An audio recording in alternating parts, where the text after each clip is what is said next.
नमस्कार, स्वागत है आप सभी का इनसाइड लाइफ में। मैं आपके साथ कोमल। बिहार के बाहुबली नेता आनंद मोहन जेल से बाहर आ चुके हैं। आनंद मोहन की रिहाई समर्थन और विरोध दोनों की कसौटी पर कसी जा रही है। दरअसल सत्ता पक्ष पर ये आरोप लग रहे हैं कि आनंद मोहन की रिहाई सिर्फ इसलिए कराई गई है ताकि राजपूतों के वोट सत्ता पक्ष को मिल सके, जबकि सत्ता पक्ष इसे रूटीन इवेंट बता रही है। कानून के मुताबिक हुआ एक फैसला बताया जा रहा है, लेकिन आम जनमानस में आनंद मोहन की पुरानी छवि और भविष्य की योजनाओं के बारे में कौतूहल है। आनंद मोहन राजपूत बिरादरी से हैं और वे आगे के चुनाव में किसके लिए फायदेमंद होंगे, ये चर्चा का विषय है। लोकसभा चुनाव को आधार बनाएं तो राजपूतों के प्रभाव वाले सीटों की संख्या ठीक ठाक है। 8 से 10 सीटें मानी जाती हैं जिन पर राजपूत का प्रभाव है। इनमें सारण, महाराजगंज, औरंगाबाद, पूर्वी चंपारण, वैशाली, शिवहर, बक्सर, आरा और बांका जैसी सीटें हैं। इनमें 6 सीटों पर तो अभी राजपूत नेता ही सांसद भी हैं। राजनीतिक जानकार बताते हैं कि इन सीटों पर आनंद मोहन के प्रभाव का प्रयोग महागठबंधन कर सकता है। चूंकि आनंद मोहन ने अपनी राजनीतिक शुरुआत ही राजपूत नेता के तौर पर अपनी ब्रांडिंग कर की थी, तो महागठबंधन प्रयास कर सकता है कि उसे आनंद मोहन के प्रभाव का फायदा मिले। हालांकि आनंद मोहन का ट्रैक रिकॉर्ड कुछ और कहता है।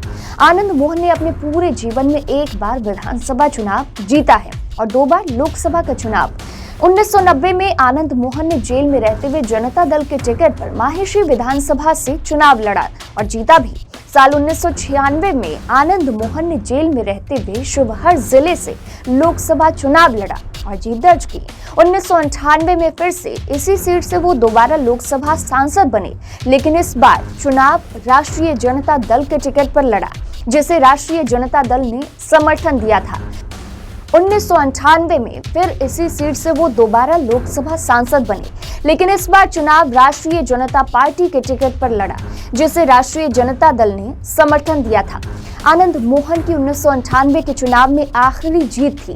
इससे पहले 1994 में वैशाली लोकसभा सीट पर हुए उपचुनाव में आनंद मोहन की पत्नी लवली आनंद ने जीत दर्ज की थी, लेकिन उसके बाद उनके परिवार से चुनावी जीत रूठ गई।